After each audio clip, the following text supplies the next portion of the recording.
I'd like to introduce Jim Fruchterman, our speaker for today. I've known Jim for over the last 14, 15 years, and he is a pioneer in the field of accessibility. Now, I've always known that Jim was a genius, and I always know that what I believe is right, and I was proven right yesterday because he got the Code Genius Award. He's one of this year's MacArthur Fellowship Award winners. Jim's done a lot of interesting work in the technology field and focuses a lot of his technology work today on users with special needs, which makes his perspective here at Google very interesting. He'll be talking to us about universal access and universal accessibility. The way I think about it, if you look at the Google search engine, we scour the whole web and do very well at covering what we call the long tail of content. So if our algorithms excel at finding that right piece of nugget of information that's hidden away in the long tail. And if you think about accessibility, one way to view it is users are not all made the same either. Just as each user cares about a different piece of content, each user is different. And today what we've done with our interfaces is do an excellent job of addressing what Jim refers to as the head, where a lot of users are. But as you sort of then go down that tail, what does it mean to make the world's information accessible to everyone, meaning truly everyone? So take it away, Jim. Okay, thanks a lot, TV. All right. So I'm here as an engineer, high-tech entrepreneur, social entrepreneur, and activist. And so that's a lot of things, but I'm an old guy, so I've done a lot of these things. So what I want to do is kind of cover how I got into this particular way of using technology, basically helping people who are not necessarily the people that the average high-tech industry focuses on. That's sort of 10% of humanity that's rich, sighted, speaks English, well, maybe it's 5% of humanity, whatever. But anyway, instead, thinking a little bit more broadly about what things do. So going back, I went to Caltech. I was an engineer, and the one good idea I came up with in school was learning how to make smart bombs.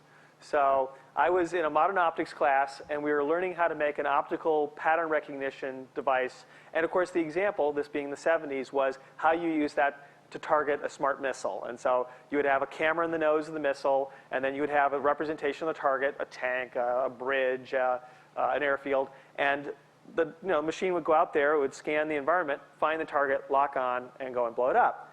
So I went back to my dorm room going, I wonder, is there a more socially beneficial application of this cool technology? And so then I came up with the only good idea I had in school, which was, you can make a reading machine for the blind with that. Now, I didn't know any blind people. I don't know where the idea came from. And of course, being at Tech, I kind of felt like pond scum relative to, all these great Nobel Prize winners and all this sort of things. And the first lecture I went to there was by Richard Feynman. So I aspire to, a couple of Milla Feynmans on the genius scale. But anyway, but it's, I went back, talked to my professor. He said, boy, that sounds cool. Good luck. And so I came here to Stanford, studied a PhD program.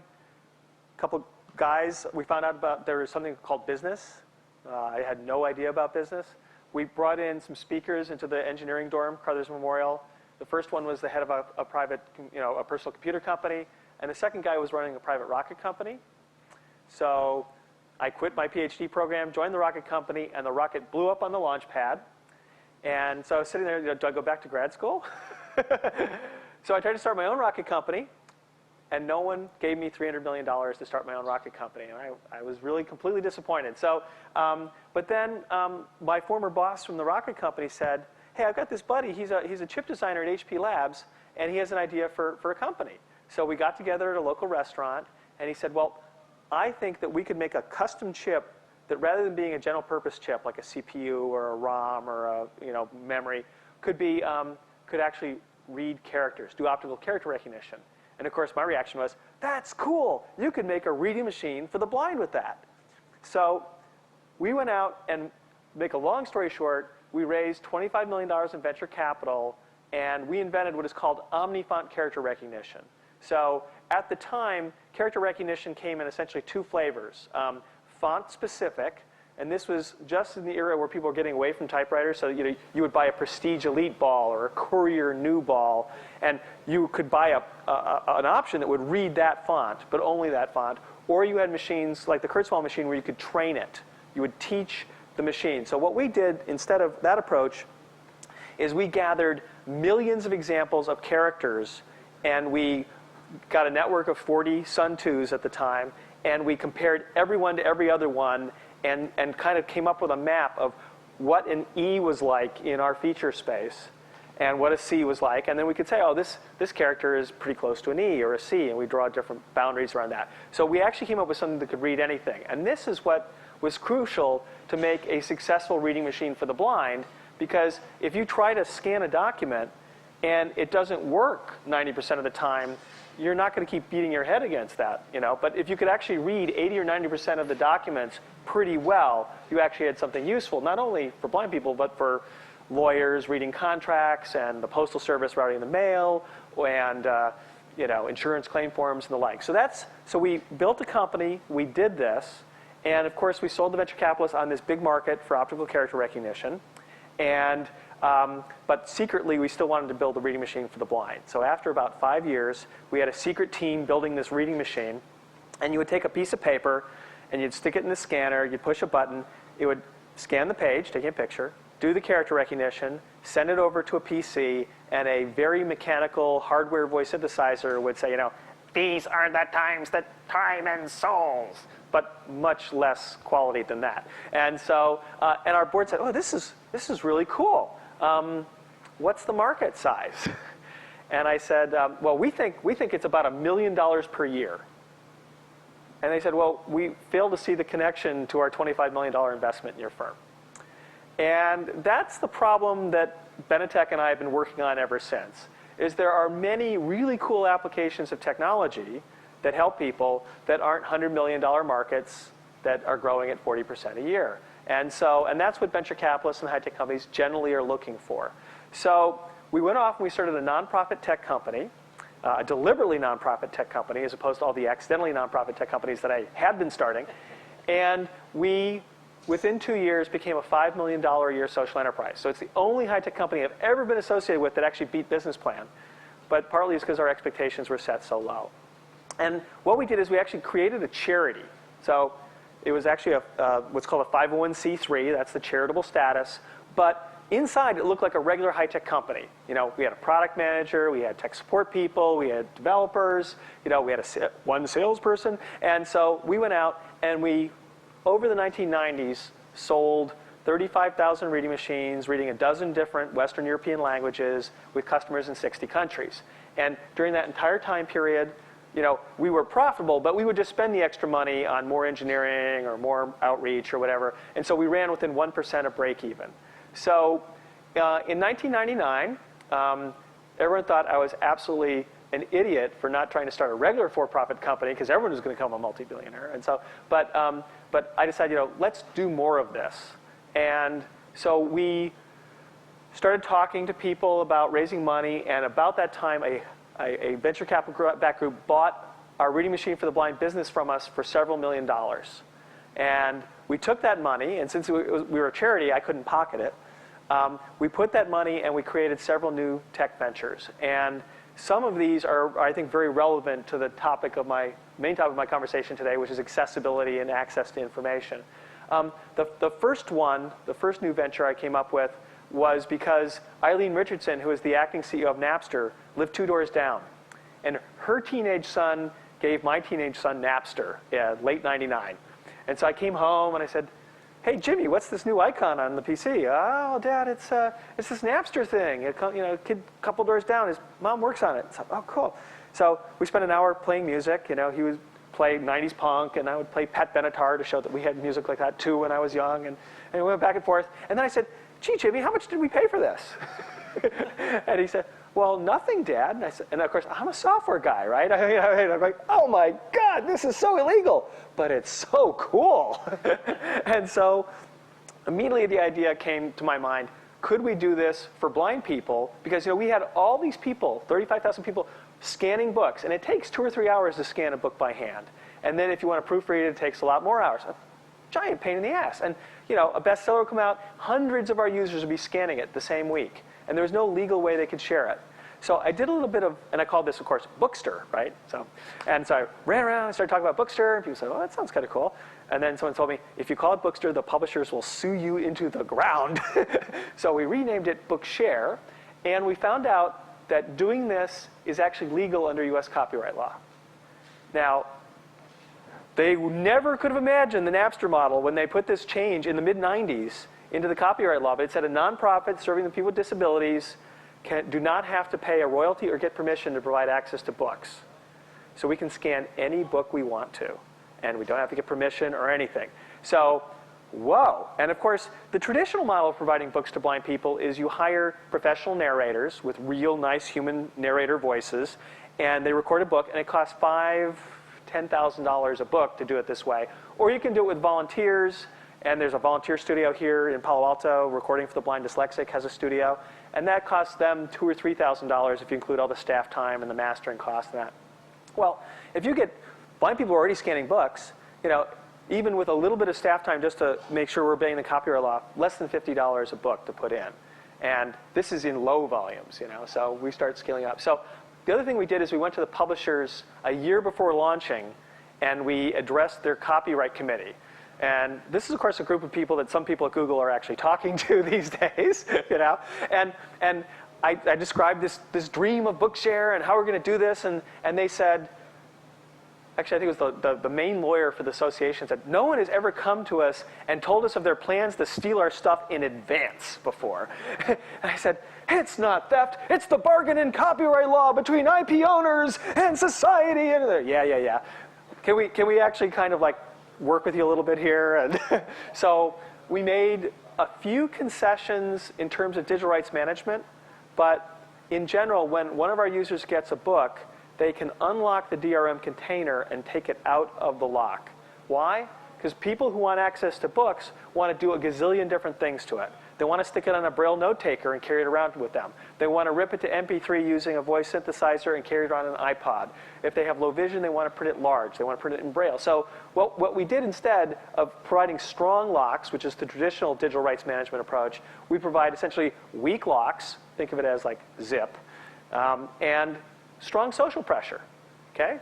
Here's this book. We're giving you a lot of power over it because you need it for access. Don't screw up the rest of the community who can't read print books by posting it for free on the internet. And so when the publishers heard we were serious about essentially not screwing their mainstream market, they got really supportive. And of course, as you may not be surprised, Tim O'Reilly gave us all of his O'Reilly books for free to distribute globally to people around the world. And that's one of the limitations about using a copyright exemption thing, is that it only applies in the US. So right now, actually 3 years after Tim O'Reilly gave us global rights, we're starting to work on the major publishing industry to give us those rights so that we can provide books to everyone. So that's kind of, oh yes, question? Did he give you the rights, or did he just give it to you in electronic format? He gave us the electronic content in beautiful DocBook XML with permission. And so, and as new books get published, they just FTP them to us. And so, I mean, O'Reilly is a great company. And so, but we also, and I'm going to touch on these things briefly before going into sort of more of the accessibility wrap. We wanted to work in the human rights field. And because we had been break even during that time period, we didn't have any extra money. But when we got the several $1 million for selling our reading machine for the blind business, we went off to all the human rights groups and said, here's an industry that does nothing but process information, and no one writes IT solutions for them. And yes, I mean, they need a web browser, and they need a word processor, and they need a simple database, but fundamentally, a human rights group has lots of other challenges that aren't necessarily well solved by your off-the-shelf solution. And so one of them is cryptography. I mean, human rights groups have their PCs stolen at a greater rate than any other kind of group on the planet, right? So, because it's an information processing. How do you hurt them? Well, if you're in a country where they're not killing you, they steal your computers. So what we do is we built strong crypto. We made it look like essentially a Eudora Lite, so it's something familiar user interface, and built private key crypto in there. and free backup services, and it just happens automatically. So you sign in with your name and password, and the crypto and the backup happens automatically. And yet this tiny grassroots group in the human rights, in some developing country actually controls their information and who gets to see it, which is the key thing. So we are now probably the leading IT group that solves problems for human rights groups. We're running software for environmental groups, and we're doing a humanitarian landmine detector. But about half of what we do is around, I'll call it broadly literacy, access to information. And one of the things that's happening is, the world is moving to a place where we're moving away from sort of a charity model for solving society's problems. The charity model works great when you are a prisoner of war. That's where the Red Cross got started. It works great if you've just been hit by a hurricane or a tsunami and you need food and shelter. And there's always going to be a need for charity. But one of the things that we found is that applying charity to things like technology often doesn't work. Give someone a free piece of technology, odds are half the time they won't use it. So what you want to do is actually make the technology accessible and affordable. And one of the great things, of course, about the PC industry, the networking industry, the web-based industry, is that we've made lots and lots of technology with very low marginal cost to serve these other audiences. So that's actually my core mission, actually, as a nonprofit here in Silicon Valley, is to spread the word about how easy it is to do things that access the larger population. And Raman used the long tail argument, where Google is focusing on the long tail of web content. But of course, the tail, and the long tail and the bulge all depend on what your frame is. So if you think about web content, yes, but then if you talk about all the world's information, we're not even beginning to scratch all the world's information. How are we going to get access to that? And so that's where something like Google Print and Google Library comes from, and I'll touch on that in a minute. But it's to try and get that initial information and actually reframe it. Well, think about the long tail in terms of humanity. Okay? Right now, Google does a good job of serving a certain number of people who have PCs, to a much lesser extent have other kinds of devices, and provides them with access to this information. But the majority of humanity is still left out of this equation. And so part of my advocacy is that the marginal cost to serve the rest of humanity with technology and information that they can actually use is going down all the time. And we have immense power as technologists, as entrepreneurs, to apply that technology, that content, that expertise, that money to solving these problems. And it's actually quite easy.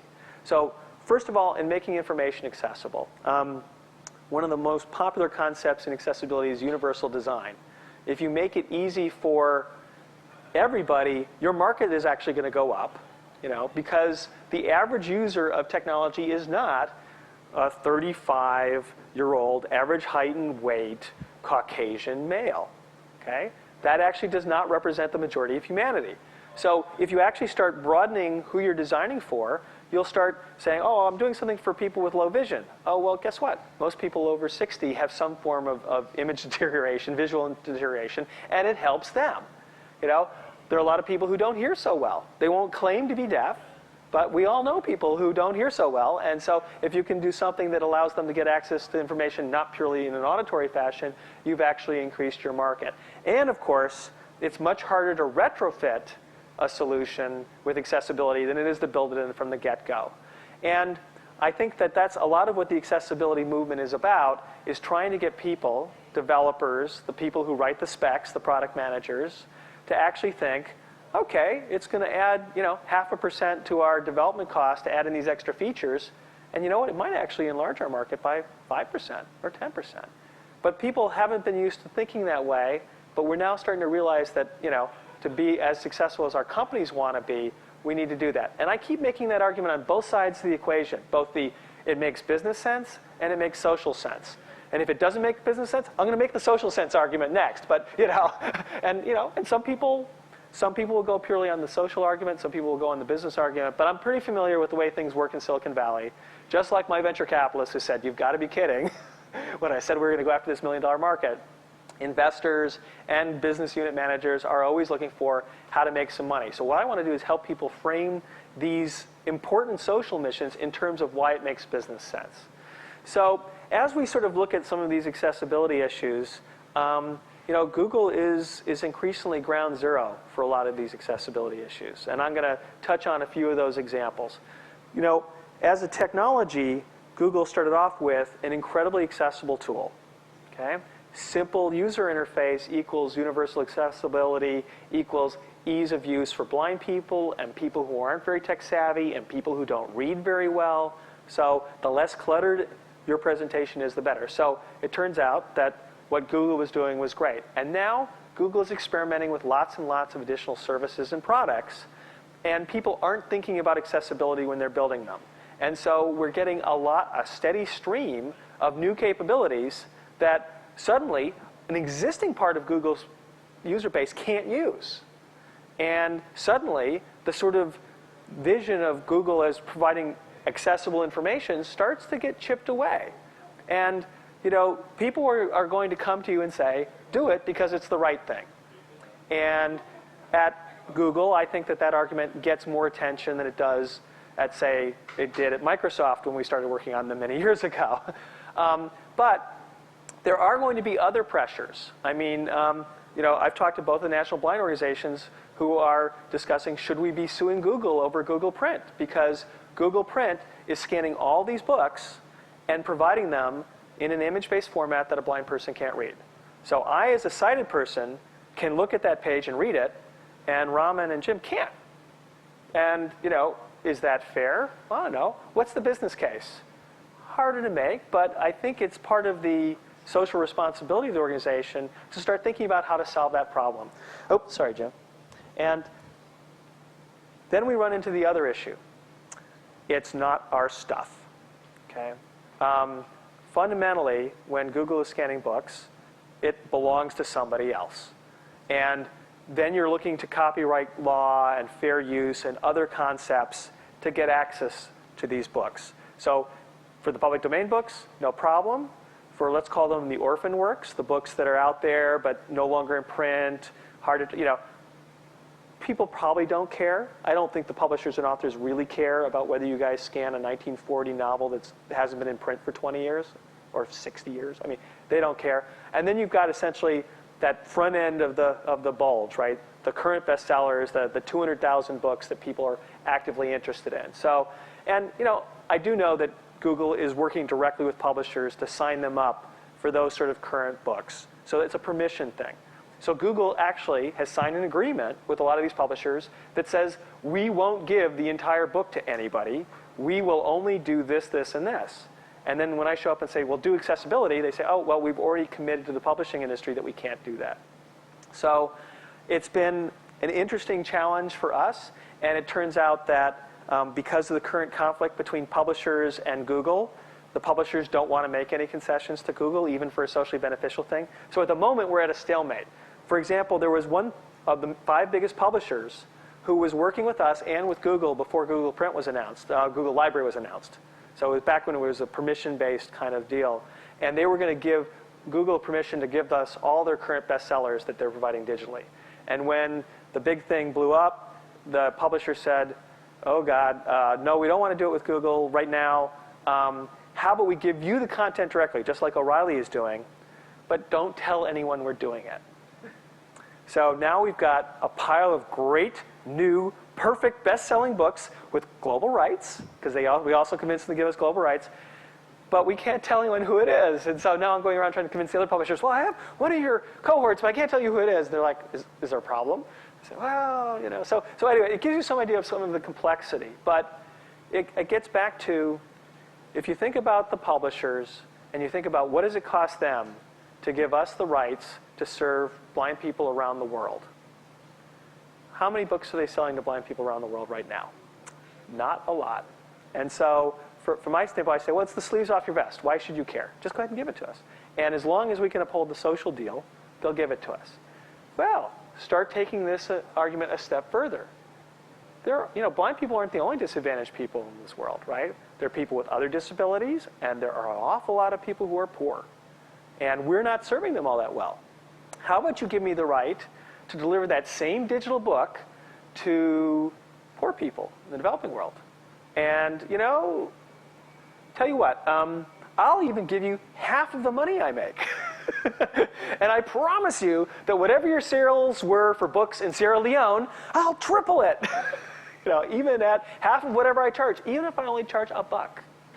And so I think that what I want to give you some ideas that we have access to the intellectual property owners, the authors and the publishers. We do business with them. We, speaking generally, Silicon Valley, Google, and the like.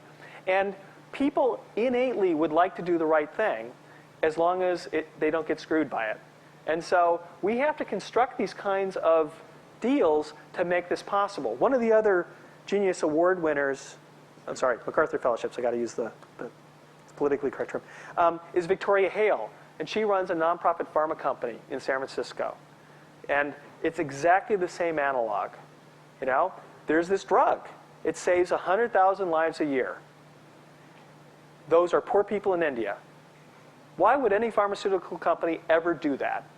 And none will. Because 100,000 poor people a year can never pay what it costs to do a clinical trial in the US. And so they drop that drug like a hot potato. It's the same thing that happens in almost every other area that involves intellectual property. And so if we can go to them and say, well, why don't you license us the right to go after this thing? So Victoria goes and says, give me the right to make this drug to fight this parasite disease that affects people in India. And if the drug turns out to be useful for something else, you can continue to sell it in, you know, if it turns out to be good for lifestyle issues in North America, you know, because that's where the money is. So accessibility is the same kind of thing. You know, we've got immense amount of information. We've got it in immense server farms. We're getting our hands on it. We have platforms that are dirt cheap. There are 1 billion cell phones in the hands of people around the world. In another few years, there are going to be 2 billion cell phones. How do we use the incredible infrastructure for low marginal cost to change the world? And the next project that we're getting launched is we've taken a technology that was developed for people with Down syndrome. It's designed around teaching Down syndrome young adults to read. And we're doing it, we're beta testing it here at CAR, which is on Middlefield Road in Palo Alto. It's the local rehab center that focuses on people with developmental disabilities. And the whole idea is that if you're a young adult with a developmental disability, you're no longer in school. You don't have access to a primary school teacher. And yet, if you can learn to read, your chance for an independent life, to live alone or live in a group home rather than an institution, your ability to be independent, get a job, goes way up if you're literate.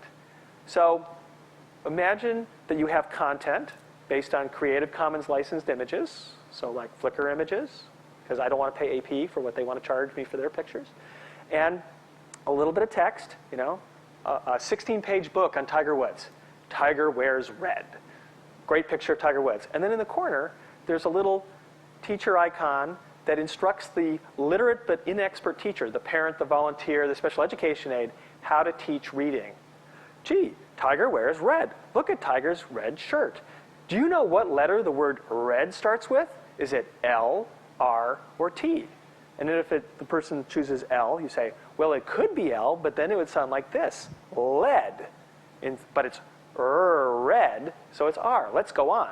And of course, that's the way an expert teacher would teach it, as opposed to me, which might say, no, you stupid kid, it's not L, it's R, R. You know, that's not actually the way to teach reading. So we're actually rolling this out for developing disabled people. But you know, can you imagine the exact same content on a cell phone and a literate 12-year-old girl teaching her illiterate mother how to read on the family cell phone?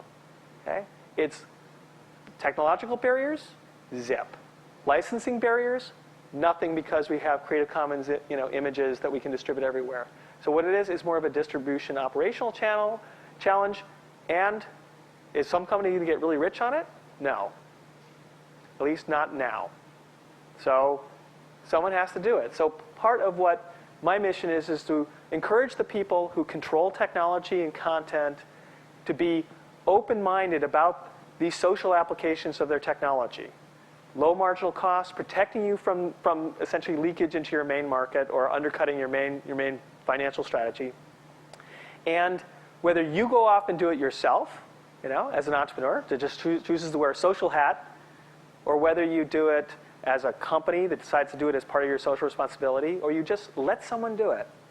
let's not erect artificial barriers to making sure that everyone benefits from the information in this world and the technology that we've all helped create.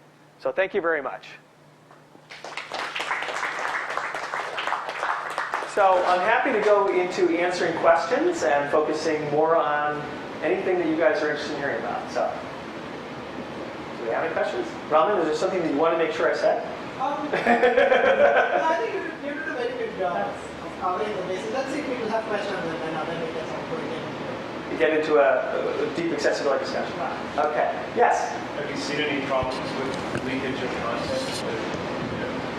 You said that that's sort of the social contract you have with them. Yeah. And so the social contract is not perfection, but active, honest efforts to minimize the damage. Okay? Because if I go to someone and say, I've got a perfect theorem and no one will ever violate it, you know, that's like a challenge. So we have suspended the accounts of less than 5 blind people who have violated our terms of service by distributing the books to people that they weren't supposed to distribute them. And when the publishers hear that we've actually done that, that reassures them, partly because no publisher on the planet wants to sue a blind person, even if they've broken the law. But as an organization that's in this community, we can actually say, look, and our community agrees with us, look, this is part of the deal. Let's not post that book for free on the internet, okay? Because, and of course, publishers all know that all these books are published for free on the internet already anyway. Okay? It's part of trying to encourage people who can afford the books to actually buy the books and not being a source of people who could afford to buy the book to get it for free. And that's actually more important. I'll give you a really kind of a funny example is we worked with the publishers for a year, and then we heard from the Science Fiction and Fantasy Writers of America, which is the most technically savvy authors group. And there is no authors association. Every genre has its own. There's a mystery writers guild. And so the science fiction writers showed up, and every science fiction writer that I had read as a kid started sending me email like, you are the devil incarnate! You are stealing my stuff! And I'm like, oh my God, Ben Boba hates me, you know? I mean, what did I do wrong? And so, and I kept going, no. And I said, I talked to the publishers. Turns out science fiction writers hate publishers with a passion, because most of them aren't making a living being a science fiction writer. So they actually threatened to sue us, even though what we were doing was legal. And I went in there and I just said, look, we're really a nonprofit. We're really only helping disabled people. We will support you in fighting e-piracy, because the electronic piracy of books is the most rampant in the science fiction area for probably obvious demographic reasons. And we'll give any author who wants rights to come and inspect the book on Bookshare and look at the number of errors from our scanning and proofreading. And if it falls below higher than our minimum threshold, or as we said, a higher bar, the publisher can ask us to pull the book until the author can ask us to pull the book until we fixed it. And in exchange, the science fiction authors will encourage all science fiction authors in their membership to give us the direct digital content for free globally so we can serve blind people. 0 authors have asked for access, but dozens of authors have given us global permissions. It really was making more of an acknowledgement that authors are important and that we cared about their economic issue. They were willing to let us have the 1% of the population who cannot pick up a book and read it normally. Yes? So if authors are important, do you see a future where publishers continue to be important, or we bypass publishers altogether? You know, I see authors being in a stronger position versus publishers in the future. So, you know, we now see people developing their books online, or insisting on a Creative Commons licensing deal as part of their publishing contract. And, you know, I'll contrast the publishing industry to the recording industry, okay? The publishing industry fundamentally is more socially minded and conscious and has traditionally done these kind of deals for society on the side, whereas the recording industry never has. To a blind person? In a moment. Yeah. So I think the publishing industry is a little bit more socially minded, but and you know, I mean, you know, the latest issue of Wired talks about, you know, bans going around the RIAA, and I think that's probably a good thing. I think we'll see a sort of a more robust culture where, you know, I mean, I see a lot more self-published books. They're actually quite good. just because they can't convince a publisher to do it, and yet, the 500 people you really most want to read that book are probably not going to be able to read that book. So. In China, it's interesting. It seems like they've settled on this model where master-like distribution of music is legal, and bands just expect to make money by becoming more famous and doing more concert doing gigs. concerts or doing advertising, licensing deals, and so on. They don't expect any money for it. I'll give you an example of a great country model. In Hungary, if you win the equivalent of the Nobel Prize for Literature in Hungarian, they pay you, I think, the equivalent of 3 times a normal wage per year, and all of your works become electronically available to all Hungarians for free. I mean, and no one turns it down, And so, but so I think we've got a lot of different models, and actually that was one of my pitches to the publishers is, it costs our members $50 a year for all the books they can read, and we have 150 daily newspapers that land on our site every morning. We get a direct feed from the newspaper industry, and we format it into digital braille or into digital talking books, and we download it directly to users. And $50 a year for all you can read. I said, look, this is a chance for an all-you-can-eat model that you guys can watch, and if it works, you can say, what a great idea, let's do that. And if it doesn't work, you can say, what a terrible idea. But of course, that was that special social thing. So I think this experimentation actually leads to a much greater access to people. Yes, ma'am. Yeah. More comment. I found your talk really inspirational. I have a very close friend who's living in Canada, developed country. She has a university degree who went to college together. And as I see my career increasing, I see her options becoming more and more limited because she is severely dyslexic. She got her degree by working much harder than I did because she had to listen to all of her textbooks on tape. And they were read by people who were volunteers, so they were hard going. And she looks at the paperless office, the distributed office, she looks at Microsoft products, and these are all barriers to her. She can't apply for a tech job because she can't follow the email thread easily. And when she applies for a job, they look at what she's setting up, they say, oh, there's spelling errors, the person must be ADD. And what she said when I joined Google was, she said, I love Google. And I said, yes, I love them too, because I'm quite tired. And she said, no, I love Google because when I search, unlike anywhere else, Google says, did you mean to spell it this way? And I would love to see that kind of approach in all of our products. That would delight me. And of course, the nickname in the accessibility field are virtual curb cuts.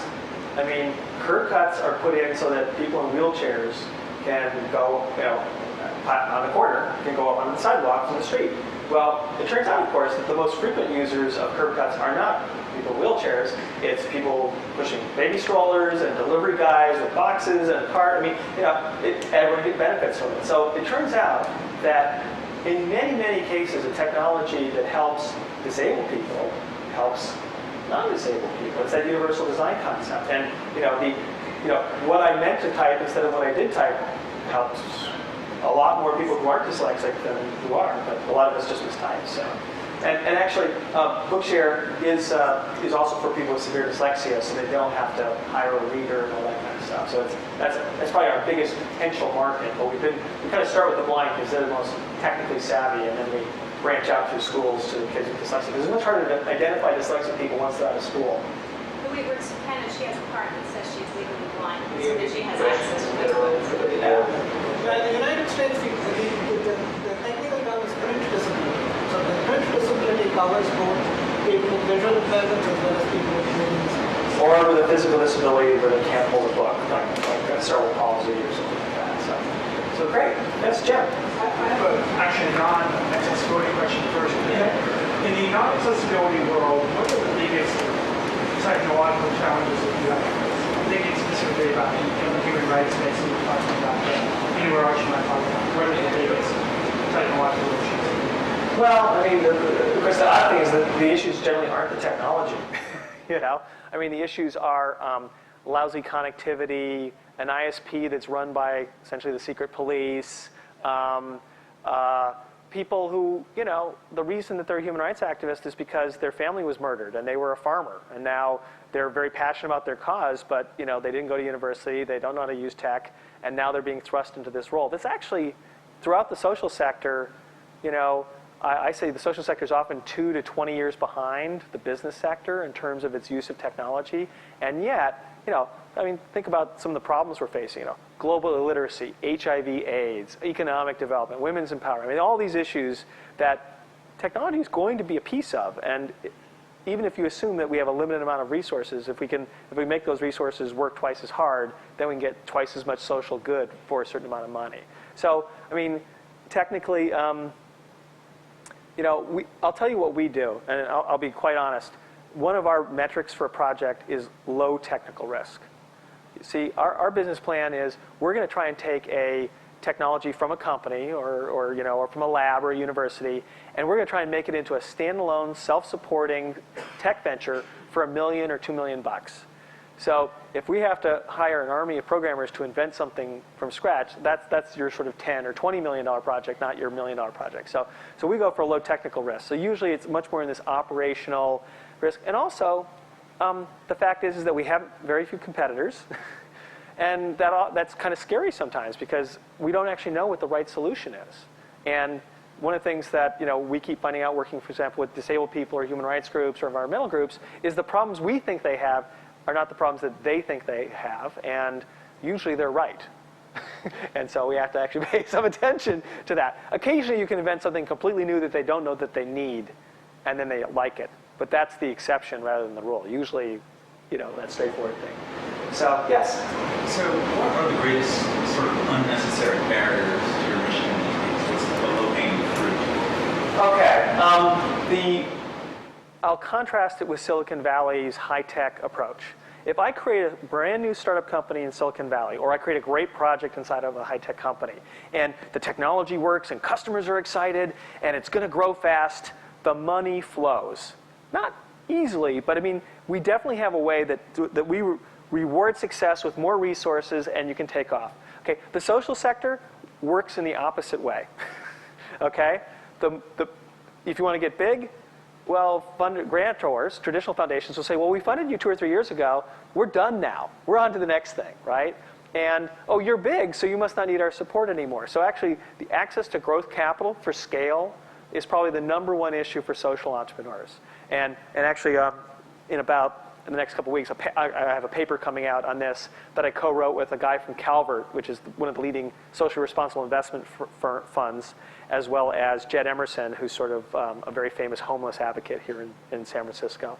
And it's all around, can we actually set up a system in the social sector that rewards risk-taking rather than punishes it, and it punishes it in a lot of ways, not just money, and then actually encourages people to go off and do this. And it's one of the reasons why I'm excited about technology is that, to a great extent, most of the things that we're doing have been developed by somebody else, tried out, the technical risk is low, and I'm building out the last social mile. I don't know, of course, my brain goes to, Google's founders, right? And Bill Gates and all this kind of stuff. I mean, Bill Gates can set out to vaccinate every kid on the planet, and it's not a stupid idea. He might not succeed, but it's plausible. And, and he's got a team of people there who are sort of systematically about it, There are 100 people in Silicon Valley who could set out to have illiteracy on the planet and have a 1 in 5 chance of succeeding. It's actually plausible. I think people forget the amount of power and leverage that are here in this community that we usually use to create new companies and new ideas. Well, social ideas are actually some of the coolest problems that you could be working on. How do we actually make it possible to make a living doing that? Because, I talked to an MBA student who comes out of grad school with $100,000 worth of debt. I may not be able to convince them to go work in the social sector for $40,000 a year. There's a fundamental structural problem there. So some of the MBA schools are actually setting up something where they'll forgive all your debt if you go into the social sector. Yeah. And, why don't we do that for engineers? Lawyers have a pro bono tradition. Doctors, will volunteer in low-income clinics. Right now, we focus our effort on the open source area, which, to be honest, is mainly geeks developing for other geeks rather than geeks developing for the rest of humanity. And so, how do we set it up? We have a few good examples. I think Mitchell Baker at Mozilla has is actually, their average customer is not a technologist. Now they're building on the back of a whole bunch of open source work that was done with Mozilla because technologists were passionate about it. But it gave them that platform that then they could add, the user, interface experience, a little bit of product management, and then go off and take over whatever it is, 8 or 10% of the browser market. We should be doing this in every area you can imagine, and it's within our power. Anyway, do it. So, any more questions? Raman, you had one? As you were saying what you were saying, I was about to cut in and say, but engineers do open source, but then you mentioned open source. So I believe the piece that is missing is the rest of the story that sort of brings together that end-user solution. As you said, geeks develop for geeks. And so I know open source said that solution I developed for myself works very well, honestly. So what do you think is required to sort of do that last social mile for open source? Because clearly we have a great platform. Yeah. Look at the one laptop per child. If you look at Firefox, we have all the tips there. But still, I still believe that the accessibility angle is in large part missing in the open source world because it's not viewed as being very fun or sexy to work on. It's sort of, people say, oh, it's the noise and the boring thing, I have to do this plain looking boring thing with big fonts and large dots for the blind guys. And it seems to be missing that final spark of passion that gets these tools to solutions where you can actually finally say, I have a tool that's been done right for me, as opposed to using something that was done for somebody else and you're sort of representing yourself into that tool. I look at this issue as just another version of the volunteer challenge. We get a lot of volunteers. People who want to volunteer for us. And if you're a book lover and you like chopping books apart and proofreading books, we've got a web-based solution where we can manage hundreds, actually thousands of volunteers with a quarter-time person because we've invested the time into the infrastructure. But if you come into us and say, I'm an expert in crypto, and I want to come and help you guys, it takes a lot of our mind share. So we actually have to design a project so that you as the crypto volunteer, the expert techie, can come in and help us out, and it's also a good use of our time. So these volunteer deals are this sort of bargain. The open source community right now delivers acknowledgement, which is the primary currency of a volunteer. Did what I do make a difference? And it makes the kind of changes that you want to make pretty plausible. I want to see this patch in Apache because I need this capability, and what is it, Eric Raymond, scratch your own itch then. So what we're trying to do, and this is something I'm hoping that we do with some of the money that we're increasingly getting, is to set up sort of these more structured volunteer options where, again, we're going to start small. 2 to 5 people can volunteer 10 hours a week, and have us tell them, you may not know what blind people in the developing world need, but we've spent time with them. Our product manager, the project leader actually know what they need, and if you do this, it's going to matter. And I think Firefox, did a good job of that and managed to keep the community. We need to replicate more models of that. And I know that the spirit is there. I mean, Brian Bellendorf, Mr. Apache, right? He's like, I want to do more social stuff. I'm like, I want to help you do more social stuff. So anyway, but I don't know, Raman, if that addressed your question, but I think people need a real opportunity. And I think people need a model, a model that's different than the ones that we traditionally have, which is make a lot of money, and then we have this other more socially oriented model, open source. And I think the open content movement is a great example of something that's kind of bridging some of these gaps. I mean, the average user of open content is not a geek helping a geek. It's someone sharing a picture on Flickr, or a band that decides that putting out their stuff on open content is going to actually help them get more gigs, and therefore they're going to make more money and a better living. So I think we need to keep that going. So, yes? My 96-year-old grandmother's finally lost her vision completely. She's never touched a computer. Is there any way she can benefit from the Bookshare that you do? Yes, but this will be an interesting statistic. The majority of blind people in the U.S. are over 60. Okay? Less than 5% of Bookshare users are over 60. Okay? And there's some reasons for this. One is computers' comfortableness. I mean, we don't have a human speaking these books. We have a voice synthesizer speaking the book. And the average senior, especially of the 80 to 90 cohort, runs screaming from the room when the computer starts speaking, even though we've made some advances, okay? So generally it's the person, so what you do is say, well, what are the solutions available to someone and what do they want to accomplish? So the Library of Congress provides free books on tape to anyone who's blind. They come through the mail. They're actually delivered on audio cassette tape still, okay? But it's free and the narrators are really high quality. And so I'd say that your average person in their 90s who's lost their vision is taking advantage of Library of Congress's free service, and it probably fills a need that they actually have. If you have someone who's really highly motivated, then there are ways to teach. But I mean, a lot of us have people who are seniors who don't have a disability, and it's hard enough to get them engaged with technology. And so you have to find the hook, whether it's email or digital photography or whatever. So if you can find a hook, your favorite mystery author isn't going to be out for another year, or is never recorded by the audiobook industry. So the only way you're going to read it is by listening to a computer voice. Then we might actually have put a technology option that someone would actually care enough about to make the effort to do it. And of course, it's incumbent on us to keep making that barrier to use lower. So, well, great. Well, I wanted to thank you guys. I know it's a little bit after 12, and I really appreciate you coming and hearing about social applications of technology. And if you have great ideas, if you have buddies who couldn't get into Google and you want to send them to us, we're hiring. Of course, I don't want to poach here. You can't compete on salary or anything like that. But I think there is. I think there are a lot of people in the tech world who need to know that these options are out there, and we want to either help them join us or help connect them with some of the other projects, because even though Benetech is not a funder at all, we do our own projects, I'd say that most people who are doing tech social enterprise end up coming through just because, you must know where the money is, right? So we try to help them out.